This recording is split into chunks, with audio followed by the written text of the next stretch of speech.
Hello and welcome to Donington Park for round 2 of the ThundersportGB Championships for 2017. Down on circuit, the AVON tyres, Supertwins, Stocktwins and RRV 450s as well. A championship that at the moment is being led by Johnny Towers. We just saw there Dan Taylor and Jonathan Perry here. Greg Madero, another one. Those four seem to be the cream of the crop at the moment in terms of fighting for the Supertwins. Over in the Stocktwins, look out for Joseph Thomas. Number 2, 43 is Alex Platt. Those two were leading the Stocktwins Championship when we left Brands Hatch, and also in the 450s, Alex Taylor, Cade Verwey, Alex Wood, Casey Wyatt are the riders to look out for as they head away from the line then and into Redgate for the first time. It's the Donington Park GP circuit, and number 17, Johnny Towers, championship leader, twice a winner here yesterday, goes into turn 1. Ahead of the chasing pack there, just a bit further back, number 30, Dan Bateman from Donington. So he hasn't got far to travel home later on. They come through Craner Curves then. It's Towers from Perry, Taylor and Madero. Green bike there is 133, Ben Tolliday, and as they head now into the old hairpin, rest of the pack coming through here. Oh, there's a rider who's got a bit grass tracking there, and someone's got their arm up, and there's a bike down. That is, oh dear me, there's a rider underneath that machine. Number 2, that's Stephen Taylor. That looks like a nasty incident. And yep, we've got the race stopped. So red flags are out here, sending our best regards to whoever that was underneath the bike. We are to have a fresh restart then, here down on the grid. And there's a few gaps, as you can see there. A number of riders missing. Can't see Ian McGann on the grid, or Rishon Hickey. And a few others as well, but here we go then. Fresh restart. Johnny Towers on pole again with it all to do. The lights go out and away we go. Some good starts there, a bit further back as we head now again down towards Redgate Corner. Was number 6 there, Casey Wyatt, who really got off the line very, very well on his Aprilia RRV 450. Here is number 8, Rick Saville, just going around turn 1. And now through Hollywood and down into Craners again. Fingers crossed this time. Johnny Towers it is that leads from Dan Taylor, and then Ben Tolliday and Greg Madero. On board with Alan Russell, Night Road Racing team. Of course, Alan Russell being the man, of course, who's in his, when he's not out on circuit, he's changing tyres and everything for everyone. A&R Racing, a sponsor and a long loyal supporter of ThundersportGB. Steve Day here with Thundersport Syd here in the commentary box with me as well.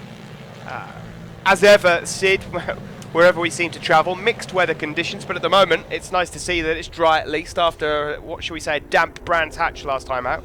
Yeah, dry. I mean, a bit chillier than you might think with the way you're looking at it. And yesterday, Craner Curves took its usual call of victims. Many more people joined the Craner Club with a cold front tyre. You know what it's like the first time banking over to the left with a cold front tyre. But it's, you know, I mean, at this time of the year, really, I mean, I'll take this with both hands, to be perfectly honest. You know, really, really grateful. When you look at some of the other race organisations that travel the world to follow the sun and get rain, I think here at Donington Park this time of the year, we've got to consider ourselves pretty lucky.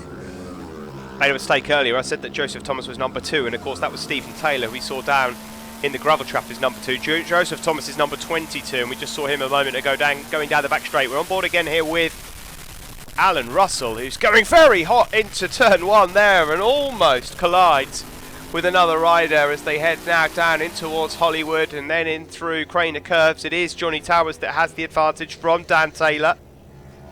Ben Tolliday going up the inside of Greg Madero. Then there's, what, a good 2-second back gap back to Alex Taylor, leader of the RRVs, who's just been overtaken there around the outside by number 22, Joseph Thomas, the leader of the Stocktwins. Good battle going on here, actually.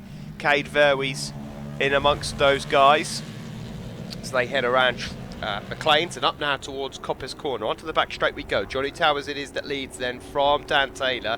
Then it's number 133 on that green machine. Ben Tolliday is now being overtaken by Greg Madero. Jonathan Perry went missing, Sid. Didn't see him head down through Craner Curves. I understand you have an update for us on him. Yeah, we had 2 warm-up laps for the restart, and he joined the Craner Club on the first of those 2 warm-up laps. Cold tyre, don't know why he did it, because of course, you know, the reason for 2 warm-up laps is to warm your tyres up. So if he went down on the second one, I could fully understand it was a problem, but no, he's decided to push it too hard, bless his heart. Had good days yesterday, had a couple of really good second place finishes, and as Johnny Tower won both of them yesterday, so he's on a mission, as we can see. Going to be hard to beat this year, but yeah, so John O'Perry's blotting his copybook there, Steve.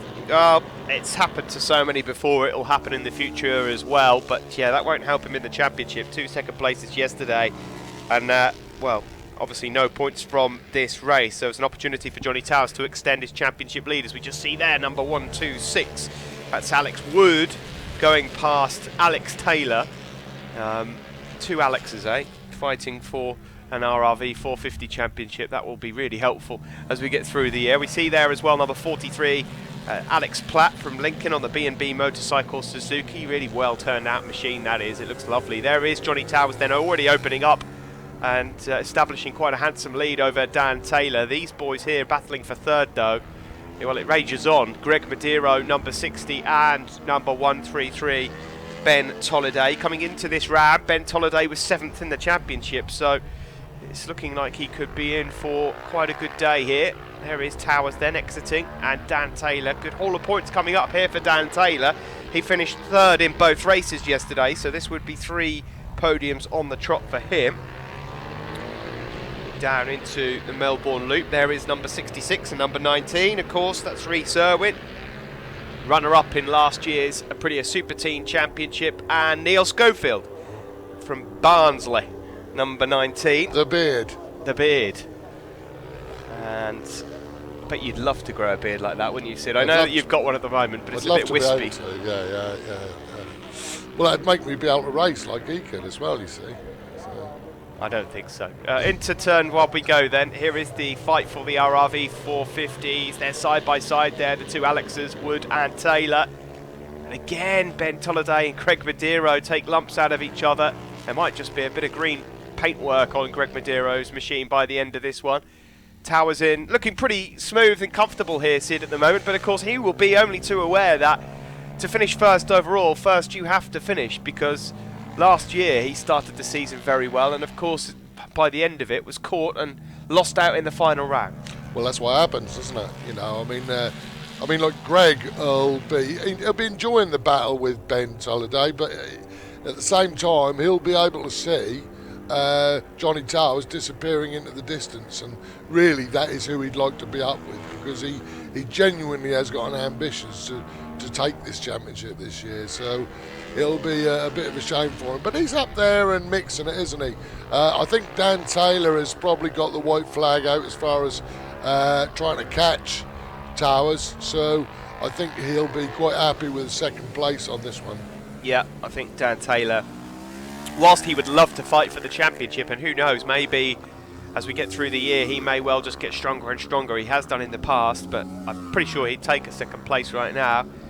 They're long championships, aren't they, Steve? I mean, at the end of the day, we know that consistency is the key. And look, you only got to look there, you see. I mean, that could have all gone wrong very easily, couldn't it? And have 25 points down the drain. It's what happens. One thing I've never seen before is, of course, Johnny Towers just raised his arm there to number 52, Ash Bryant, as if to say sorry. But Ash Bryant then lifted his arm back as well. Now, I'm not sure if that's to say clear off, or whether that's just to say hello. We're never going to know, are we? But it's very rare to see somebody actually lapping someone and then them both waving at each other. As Towers here makes his way through. Now look at this, Dan Taylor's closed that gap. He has. Well, of course he did have that slight altercation, shall we say. But it's just worth reminding to everybody, you know, that it's the rider coming from behind that's responsible to pass the slower rider cleanly. So, because as you can see, and you know, for all the folks out there are no mirrors. You cannot see who's coming from behind. No, of course, some riders at this level have pit boards, others don't. Some decide just to have a look over their shoulder. not a massive fan of that option, of course. If someone kicks up a bit of dust there in the background, there is the battle right in front of your eyes for the Stocktwins. 22, Joseph Thomas and Alex Platt. Then just behind them is number 6, is that Casey Wyatt, or is it Alex Wood? We'll get a better glimpse of it as they now head down in towards the hairpin here. It is Alex Wood, who's just been overtaken, in fact, by Cade Verwey. Brilliant move there from Cade Verwey. Casey Wyatt's in there as well. Wow! And the 450s are all over each other here. Brilliant stuff. Joseph Thomas is sitting up. It looks like he might have to pull into pit lane. The last lap flag is out. So Alex Platt might just be gifted a slightly easier Stocktwins result than originally expected. But the 450s are really, really going at it there. All 4 450s are within touching distance here as we enter the final lap. It looks like we have our winner outright in the Supertwins, but look at this group here. Cade Verwey leads this one, number 77. Alex Wood up the inside of Alex Taylor. And then just behind them is Casey Wyatt there to pick up the pieces should it all go horribly wrong. This is Johnny Towers looking very comfortable as they make their way around Schwantz Curve and up towards McLean's. There is Greg Medeiros and Ben Tolliday. Still no guarantee on who's going to get third there either. And here we go then, up in towards Coppice Corner. Dan Taylor had a bit of a late charge, an Indian summer if you like, in this race. But this is the 450 battle. It's Verwey from Alex Wood and then Casey Wyatt. So Alex Taylor, who spent a good few laps leading that 450 battle, is now at the back of it. But by the looks of that, it could go all the way through to Goddard's. No mistakes so far from Johnny Towers though. It's worth bearing in mind, by the way, Steve, that the RRVs, because they are essentially a super twin, and it looks like they're going to stay where they are with the super twins this year.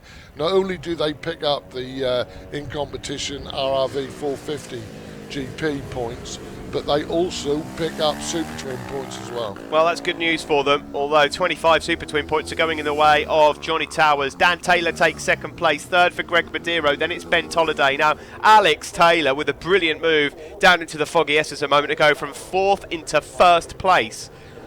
Just as Sid was talking there, was an absolutely brilliant move, but let's see what happens across the line, and he gets it. Well, he deserves it after that one. He finishes 5th and leads and wins the RRVs. Cade Verwey with a 6th, but it's Johnny Towers that leads the way, extending his championship lead. That's 3 out of 3 wins here at Donington Park, and he looks very happy indeed with it. There he is with Dan Taylor and Greg Medeiros. In the Stocktwins, it is Alex Platt the winner from Daniel Capper and Jason Markham, and in the 450s, Alex Taylor the winner from Cade Verwey and Casey Wyatt. That's race 1 done and dusted. Join us in a moment and we'll bring you all the action from race 2.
Time for race 2 then in the AVON tyres, Supertwins and Stocktwins, also featuring, of course, the Aprilia RRV 450s. There's Jonathan Perry, of course, missing out after the crash on the warm-up lap. Dan Taylor was second in that first race that you just watched a moment ago, looking for 4 podiums on the trot.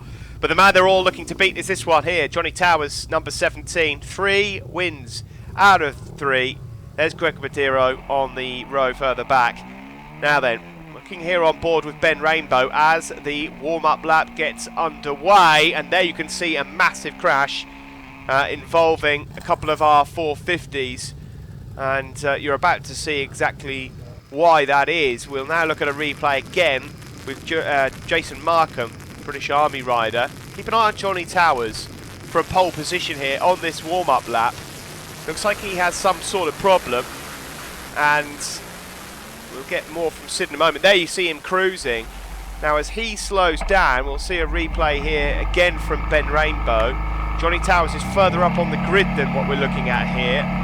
You will see an incident involving 2 of the 450s, and that's purely because they're trying to avoid Johnny Towers. Bang, there you see, number 16 of course, that was Luke Verwey involved in that, and Rhys Irwin as well. So just look at this in slow-mo. There is Verwey, number 16, running straight into the back there of Rhys Irwin. They've obviously clattered into the touring Johnny Towers. As it happens, Johnny Towers manages to stay upright, but he's out of the race anyway because he's obviously got some sort of mechanical failure. All riders are okay, which is obviously good news, but drama on the warm-up lap, just as there was in race 1. So then, here we go again. Syd, what is going on warm-up laps at the moment here at ThundersportGB? We had issues back at Brands Hatch, of course, as well. Yeah. I've never seen so many people crash on warm-up laps. Yeah, I think it's ever since we said we don't fine people on for crashing on warm-up laps like the ACU say we should. Maybe we should adopt that situation. Well, you'd be making an absolute fortune if you were. Well, there you go. We start the race again, so no Johnny Towers. Big opportunity then for some others to pick up some points. Music to the ears of Jonathan Perry, who crashed on the warm-up lap in race 1. Here's his chance to get some points back again. He leads from Dan Taylor and Greg Madero as the rest of the field make their way through. Despite the fact that we've had a growing rate of attrition throughout the weekend in the Supertwins and the Stocktwins, there are still 33 bikes out there on the grid here for this race. Just gives you an idea as to how many riders we have in the field. We head up now towards Coppice Corner. It is Jonathan Perry that has the advantage. Onto the back straight we go. Perry, number 42. There he is from Winsford on that Kawasaki. A bit further back there's Ben Tolliday fighting with a couple of the 450s. Casey Wyatt, number 6. Alex Wood, number 126. And then behind him, number 22. That is Joseph Thomas, who had to pull in race 1. Obviously some sort of mechanical problem. Greg Madero then in second place, ahead of Dan Taylor. Better start for him. Behind Thomas and Wood, you just saw there Alex Platt making a place up. Further back, number 65 is Daniel Kappa from Middlewich. There's number 30 tipping in, Dan Bateman. Number 45, a regular at Thundersport, Andrew Castle, one of our Royal Air Force Motorsport Association riders. Now we're on board with Jason Markham. That's Ben Tolliday just going up underneath him. These two riders, both Stocktwins, but out front it is the Supertwins, as you would expect. A bit more available power to those guys, and the top 4 there. Well, oh, Alan Russell! A major stoppie going into turn 1. We were on board with him in race 1, and he was close to doing that. And he's done it again. He's late on the brakes, is Alan Russell. Luckily, he stays upright, Syd. Poor old Alan. Actually, he came to me this morning and said that he'd had such a great weekend, both business-wise and on the track. Really, really enjoyed his weekend with Alan Knight on the KRR 800, which is a 4-valve bike. But absolutely brilliant. They really have got on well together. And some big grins on his face, but it's a shame that race has come to an end for him. But he loves to be out there, even after all this time. It's great, isn't it? It is good, yeah, and it's nice to see that Alan Knight's still heavily involved, of course. If you cast your minds back to year dot, the original year Thundersport came in, we had a junior power bike class, and that particular year, Knight Road Racing, well, to be fair, the first 3 or 4 years, if there was a night road racing bike in the either junior power bike class or GP2, they were normally fighting for the championship. That's the same bike, Steve. That bike that Alan's on, and Alan Knight has actually just said to me this morning that he's had such a great time that nowhere near the problems that there are with like the 1198s and the 1098s and everything else. And I said, well, just stick with that, mate. If you know, it's all about enjoying yourself. This is. Of course, they had Alex Heaton riding for them in the past. They had Sam Coventry. And Klinkter Tarnowski was the 2008, of course, was the rider that they had the success with. He was battling away, I believe it was with Tony Coombs for the championship back in 2008, if you really want to rewind that clock back. But here we are then in 2017, the 10th season, 10 seasons on, can you believe, from those moments. And we are looking here at Jonathan Perry, Greg Badiro, Dan Taylor, the top three in the Super Twins. Coming through now should be Ben Tolliday, not able to keep up with Madero on this occasion. There is 22 Thomas ahead of Wyatt and Alex Wood. Then you've got Alex Platt. So what's happened to Alex Taylor? Quite didn't see him in that shot. Maybe my eyes were deceiving me. We'll keep an eye on him in a moment. This is your race leader though, number 42. Ah, there he is. He is just up ahead of Cade Verwey there, just as we speak about him. A great win for him in the RRVs in race 1. There is Madero. Madero, of course, moving up from the Stocktwins Championship, something that he won. Now, who's that sitting up on the right of the screen? As we look here, we ride with Jason Markham. There is Jason Markham number. Was that Casey Wyatt? It was, I think, Casey Wyatt, who was sitting up. So I don't know if Casey's about to exit the scene. There's Neil Schofield again, number 19. John Thomas had some gear change problems and had to pull out in race 1. So and we've lost someone there just on the exit of turn 1. Who is that? In fact, that is Joseph Thomas. Just as you mentioned it, Sid, he has gone down the road on the exit of Goddard's. That was a commentator's curse, wasn't it? Yeah, to say the least. Dear me. Don't worry, we're all guilty of them. Joe. I've had some clangers over the past couple of weeks. But dear me. It seems no matter who I talk about, they end up hurting themselves. Poor old Gabriel Rodrigo absolutely hates me at the moment. Here we are now looking back at the front. Jonathan Perry, no such problems. He's keeping it upright here in the race, unlike on the warm-up lap in race 1.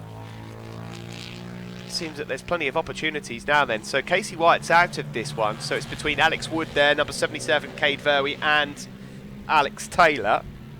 Then just behind them is Alex Platt. 3 Alexes in those of the 4 riders that we just saw there. Now then, here is Dan Taylor, who's got past Greg Madero. These two know each other very well. They've been racing each other for a number of years now. Both of them former Stocktwins champions, and both now looking to try and get themselves the ultimate glory in Supertwins with ThundersportGB. Ben Tolliday there, having a bit of a lonely race up ahead of the battle for the 450 win. Cade Verwey now leads it from Alex Taylor and Alex Wood. Verwey was leading in a similar position this time on the last race, but of course Alex Taylor with that supreme move on the back straight. These two continue to fight it out for second place. I should just point out, I mean, like, John O'Perry got 2 seconds yesterday, and I mentioned that, okay, Johnny Towers might stretch off with it, but, you know, they were trading fastest laps all the way through race 1 yesterday, and he only came in just over a second behind him. So, you know, Jono has got it in him and in the bike to fight at level terms with Johnny Towers. So, and as we've said, it's a long championship, so anything could happen. Now, as you also mentioned, the fact that Johnny's not finishing this race, if he can get a win here, that kind of equals that problem out that he had by dumping it on that warm-up lap. Well, that's just right, yeah. We just see there Thomas Burnett, not mentioned him yet, that green bike, just in amongst the 450s there, up ahead of Stocktwin rider Alex Platt. Thomas Burnett is a Super Twin, so he's in the top 5 of the Super Twins effectively, but of course the Stocktwins and 450 score points. Oh dear, bit wide there for Dan Taylor down at the Melbourne Loop, and Greg Medeiros pounces. So they're still taking lumps out of each other. Yeah, Bennett had a sort of reason mixed day yesterday. He had I think he had a 6th or 7th place and a DNF. So, but he's doing okay, isn't he? Not bad at all. This is Perry then that leads. Perry at the moment doing 140s. Of course, they're some way off that lap record set by Johnny Towers.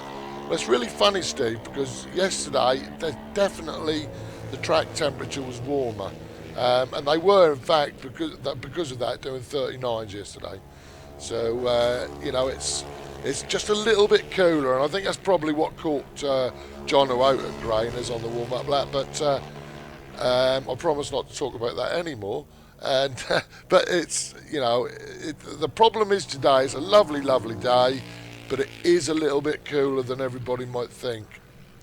The 450s continue to race there, but it might look just like it's a two-way battle now between Cade Verwey and Alex Taylor, as Alex Wood just drops back by about a second.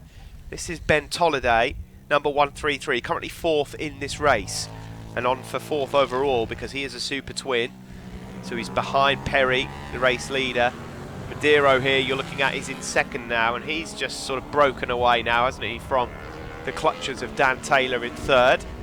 But what another one we need to talk about, Steve, who's doing really well this year and has stepped his game up, Alex Platt. Not only does his bike look lovely, as you've said, well turned out, but he's riding it so well, isn't he? Yeah, he is. He's a really nice kid as well, Alex Platt. We said it at Brands. This could just be one of those seasons, couldn't it, for Alex? There he is, number 43, blue bike with a bright yellow number. This is the battle for the 450s, though, being led by Cade Verwey, number 77. On the Team XG group, Aprilia. Greg Medeiros then, just as he looks like 1 minute he's broken away from Dan Taylor. Taylor gets a second wind and closes up, especially through Hollywood and Craner curves. That was number 97, Lawrence Edgley, just being lapped there by the race leader, Jonathan Perry, who is home and dry here. He's got a well over a 5-6 second lead. Don't say that, Steve. Not with your record. Well, he's got some heat in the tyres now, at least, so that's just how I've got a bit of confidence in him. Let's see who else he's now coming up to lap. Further back, it's still Verwey and Alex Taylor here. Alex Taylor looking to do the double here on TV Day. I apologise to viewers at home if I don't quite sound like my sprightly self, as I am suffering, as Sid will probably back up, with a bit of man flu, a touch of man flu from various travels. You're such a girl, Steve. There is 42, Jonathan Perry then.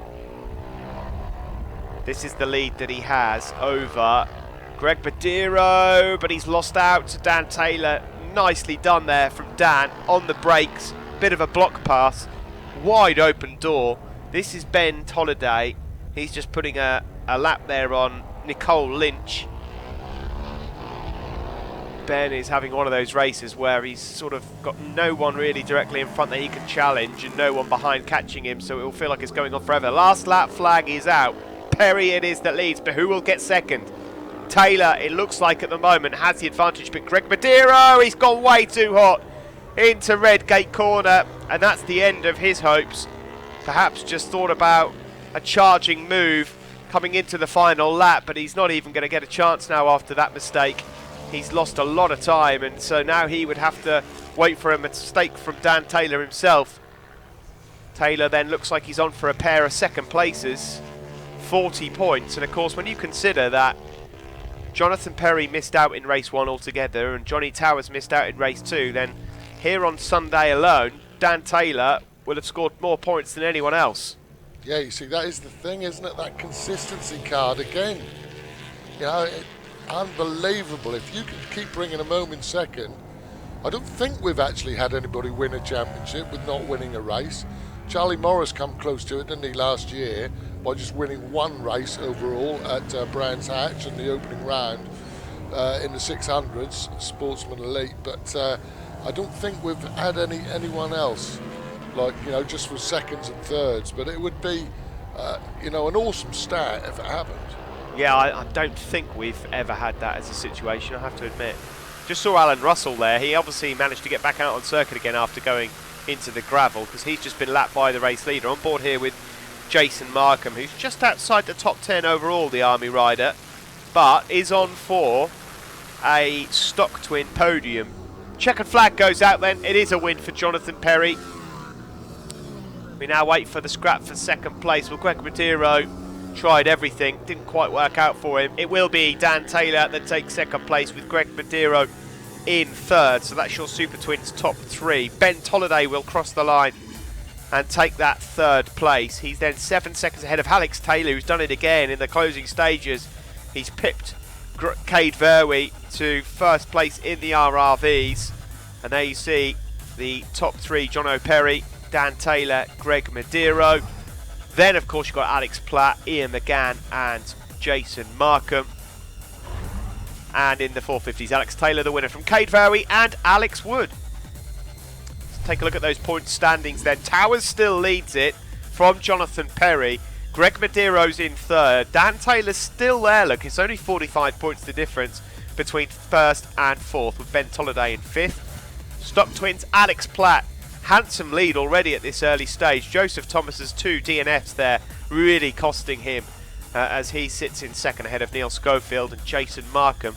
Ian McGann not far behind either. Alex Taylor leads in the RRV 450s from Alex Wood, with Cade Verwey there and Casey Wyatt. Rhys Irwin is fifth, Luke Verwey in sixth. That's it then from Donington Park. We fly away now, and you will be able to join us again next time at Snetterton. See you then.